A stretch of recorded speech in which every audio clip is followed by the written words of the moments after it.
नमस्कार, आज की बात में आपका स्वागत है। आज जुमे के नमाज के बाद वक्फ बिल के खिलाफ जबरदस्त प्रोटेस्ट हुआ। तीखी तकरीरें हुई, गर्दन कटाने, खून बहाने, ई सीट बजा देने की बातें कही गई। बंगाल में रामनवमी के जुलूस पर ममता की पुलिस ने पाबंदी लगा दी, वहां भी हंगामा हुआ। इस पर सियासत भी हुई। प्रधानमंत्री नरेंद्र मोदी ने बांग्लादेश की चीफ एडवाइजर मोहम्मद यूनुस से बैंकॉक में मुलाकात की, बांग्लादेश में हिंदू पर हो रहे जुल्मों की बात की। आज ऐसी बहुत सारी बड़ी बड़ी खबरें हैं, लेकिन मैं शुरुआत करना चाहता हूं कॉमर्स मिनिस्टर पीयूष गोयल की चिंता से। पीयूष गोयल ने आज हमारे स्टार्टअप्स को चैलेंज दिया, उन्हें फ्यूचर का रास्ता बताया और इस समय देश में चल रहे स्टार्टअप्स को आईना दिखाया। पीयूष गोयल ने कहा, हमारे देश में जिस तेजी से स्टार्टअप्स की तादाद बढ़ रही है वो दिल को खुश करने के लिए अच्छी है, लेकिन जिस तरह के स्टार्टअप सामने आ रहे हैं वो चिंता की बात है। पीयूष गोयल ने कहा, हमारे देश में स्टार्टअप का मतलब बिजनेस हो गया है। कोई फैंसी आइसक्रीम बनाकर बेच रहा है, तो कोई ग्लूटेन फ्री बिस्किट का स्टार्टअप चला रहा है, तो कोई क्विक डिलीवरी ऐप बनाकर खुश है। उन्होंने पूछा, क्या इस तरह के स्टार्टअप से देश के इंफ्रास्ट्रक्चर को फायदा होगा? क्या इनसे देश की इकोनॉमी को फायदा होगा? पीयूष गोयल ने चीन के स्टार्टअप का एग्जाम्पल दिया, कहा हम क्विक डिलीवरी ऐप बना रहे हैं और चाइना के लोग माइक्रोचिप और सेमीकंडक्टर बना रहे हैं, आर्टिफिशियल इंटेलिजेंस के टूल डेवलप कर रहे हैं। हम लोग के घरों में खाना और दूसरा सामान पहुंचाकर खुश हैं और चीन के लोग दूसरे देशों में माइक्रोचिप और बैटरी सप्लाई कर रहे हैं। मैंने पीयूष गोयल की पूरी बात सुनी और लगा कि बात में वजन है। इस तरह के स्टार्टअप 2047 तक भारत को विकसित देश बनाने के लक्ष्य पाने में मददगार नहीं हो सकते। ये इशू बहुत सीरियस है, देश के नौजवानों से जुड़ा है, देश के फ्यूचर से जुड़ा है। मैं आपको सुनाता हूं पीयूष गोयल ने क्या कहा। इस वक्त दिल्ली में स्टार्टअप महाकुंभ चल रहा है। देश भर में अलग अलग सेक्टर के स्टार्टअप शुरू करने वाले लोग इस महाकुंभ में जुटे हैं।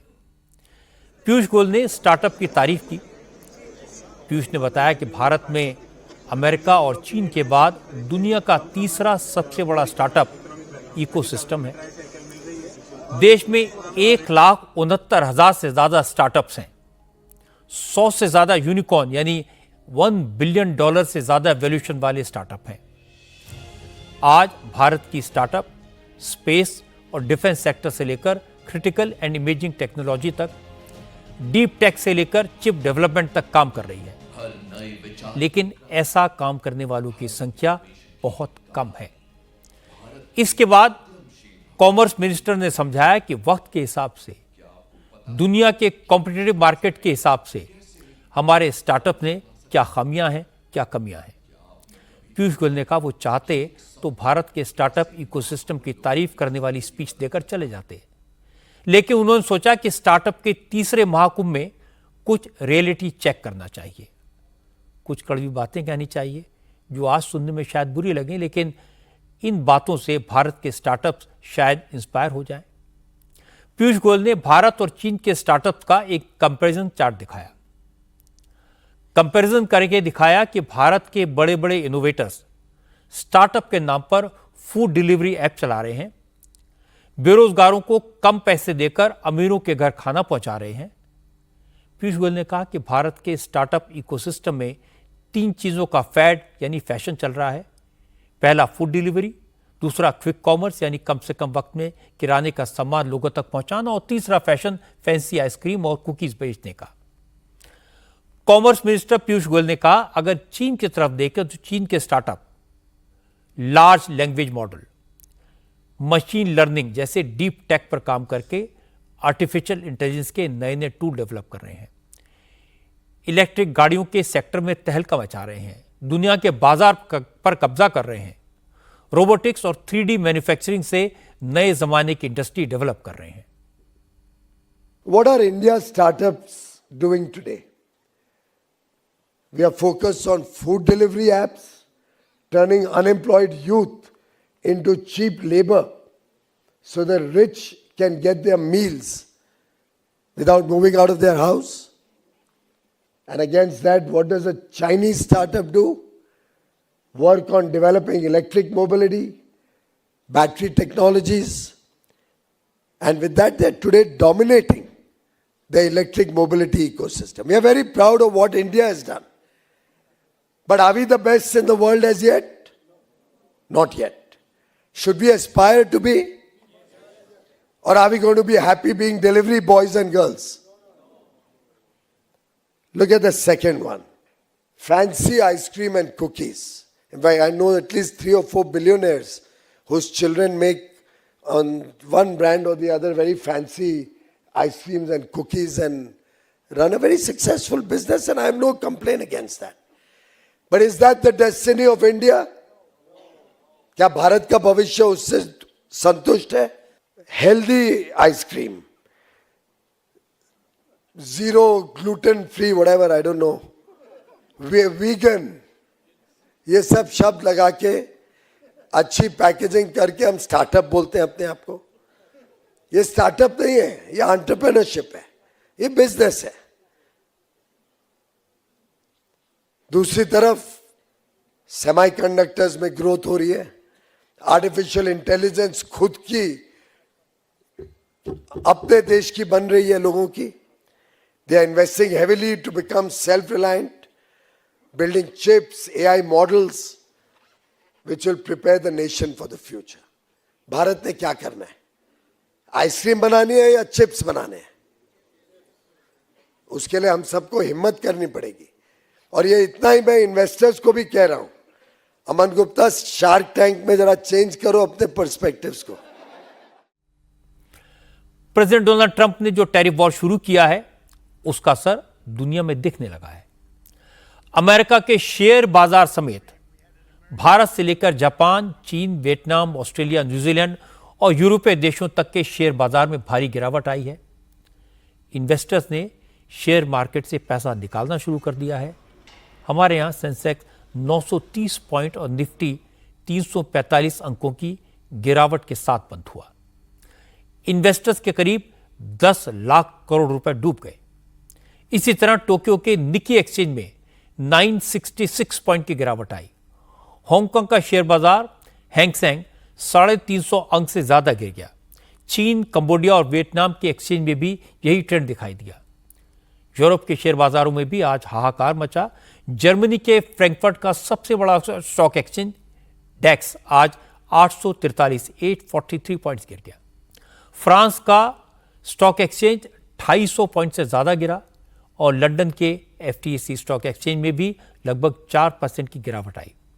अमेरिका में तो शेयर मार्केट आज खुलेगा, वहां अब सुबह होने वाली है, लेकिन कल डी जोन्स में 2020 के बाद की सबसे बड़ी गिरावट दर्ज की गई.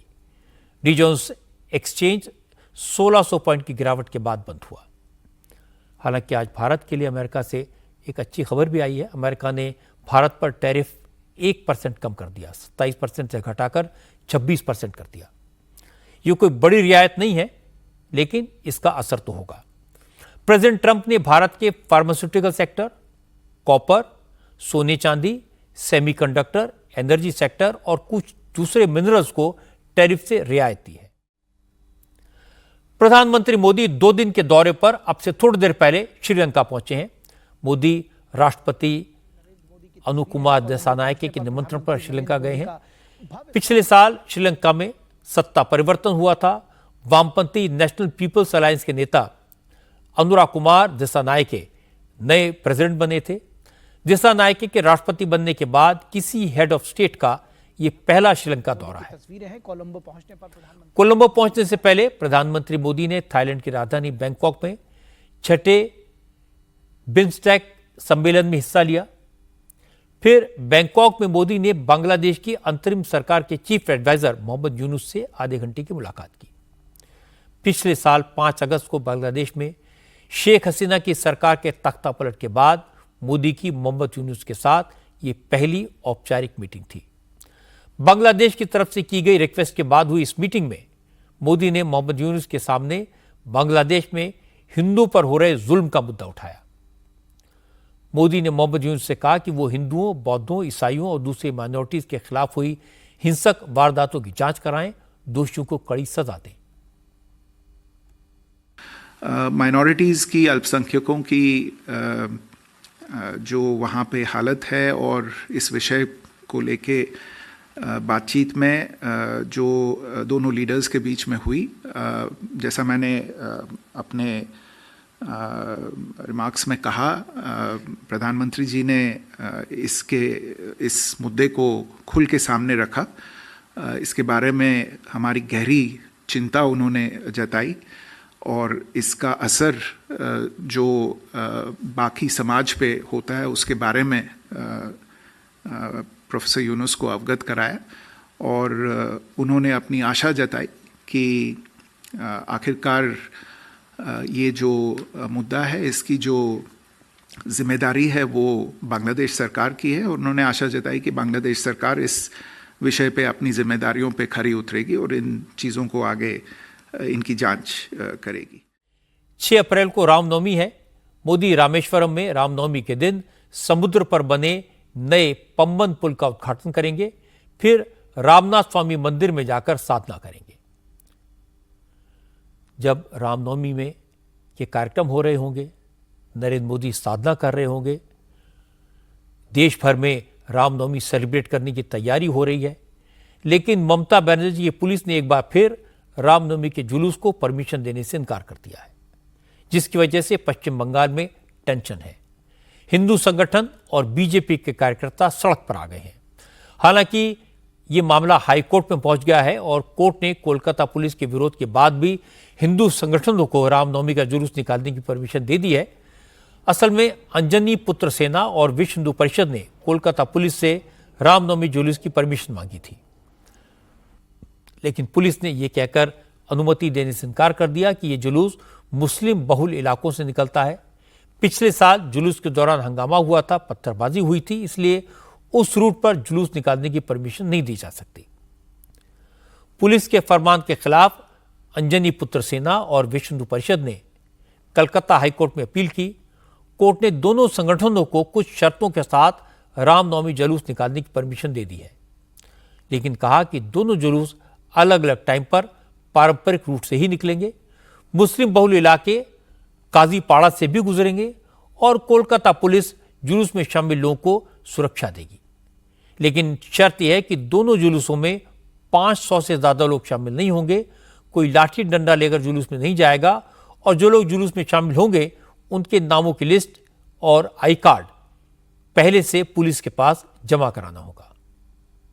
बड़ा ही ऐतिहासिक वर्डिक्ट मिला है हमें। परमिशन हमें मिली, जो पीछे 13 साल से जो रूट होके हम आ रहे हैं उसी रूट पे हमें परमिशन मिली। बी कॉलेज गेट नंबर 1 से होते हुए रामकृष्णपुर घाट पे गंगा आरती के साथ समापन होगी और इसमें हमें बोला गया है कि 500 की संख्या रहेगी, हम उसी को मान के चलेंगे।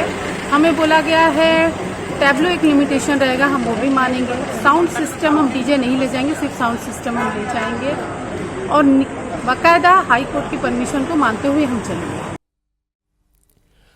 वक्फ बिल के मुद्दे पर आज कोलकाता में जबरदस्त प्रोटेस्ट हुआ। आज जुमे की नमाज के बाद पार्क सर्कस इलाके में all India Muslim personal board, Jamiat Ulama Hind और दूसरे मुस्लिम संगठनों की कॉल पर हजारों लोग सड़कों पर उतरे। वक्फ बिल के विरोध में जमकर नारेबाजी हुई। खास तौर पर नीतीश कुमार और चंद्रबाबू नायडू के खिलाफ नारे लगाए गए।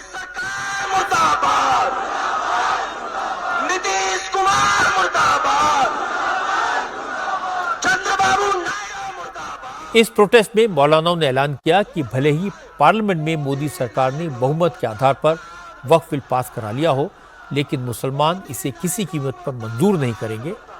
मौलानाओं ने कहा कि वक्फ बिल के खिलाफ सुप्रीम कोर्ट तक लड़ेंगे और अगर सरकार ने यह बिल वापस नहीं लिया, पूरे देश के मुसलमान एक साथ सड़कों पर आएंगे।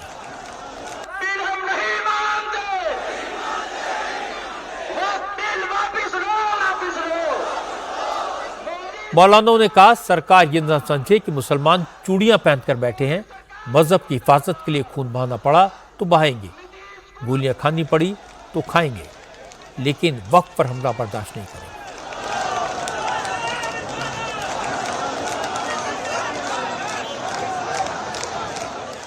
वक्फ बिल को सपोर्ट करने के बाद नीतीश कुमार की पार्टी में कुछ छोटे मोटे लोगों ने आवाज उठानी शुरू की है। जेडीयू के 5 नेताओं ने आज पार्टी छोड़ दी, लेकिन पार्टी छोड़ने वाले ज्यादातर नेता लोकल लेवल के हैं, जिनका अपना कोई खास प्रभाव क्षेत्र नहीं है।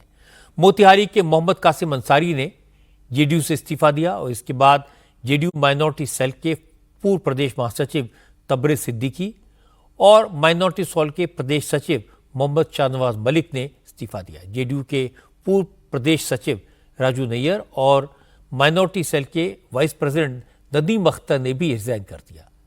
हालांकि इनमें से कोई भी जाना पहचाना नाम नहीं है, लेकिन आरजेडी के नेताओं ने इससे बड़ा इशू बनाया।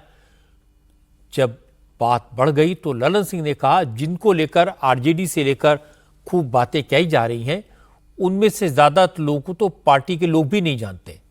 कासिम अंसारी तो चुनाव में जमानत भी नहीं बचा पाए थे। आरजेडी को कुछ पता है? कौन छोड़ के गया है? कौन गया है? जिसका बहुत भारी प्रचार कर रहा है, बहुत भारी नेता है, बहुत सीनियर लीडर है। मालूम है 2020 के विधानसभा के चुनाव में कौन पार्टी से चुनाव लड़े थे?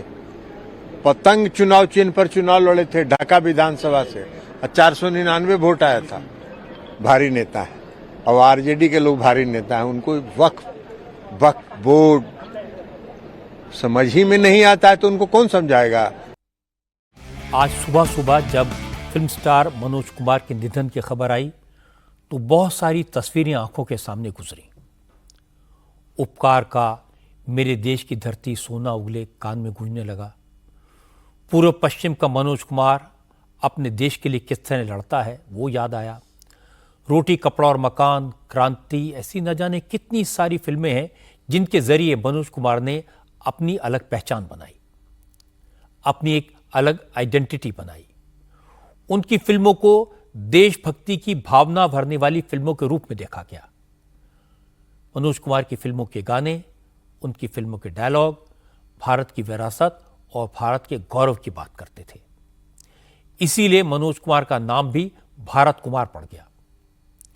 जिस दौर में मनोज कुमार फिल्म इंडस्ट्री में आए, उनके सामने एक से एक लेजेंड थे, बड़ी चुनौतियां थी। अगर मनोज कुमार उन्हीं के तरह का काम करते तो शायद पीछे रह जाते, लेकिन उनकी फिल्मों ने उन्हें राजनीतिक गलियारों में भी जगह दी। आज प्रधानमंत्री नरेंद्र मोदी ने मनोज कुमार के साथ अपनी 2 पुरानी तस्वीरें शेयर करके उन्हें याद किया। मनोज कुमार चाहे अब शरीर से हमारे बीच में नहीं है, कल सुबह उन्हें अग्नि दी जाएगी, लेकिन अपनी फिल्मों से, अपने अभिनय से वो हमेशा लोगों के दिलों में जीवित रहेंगे।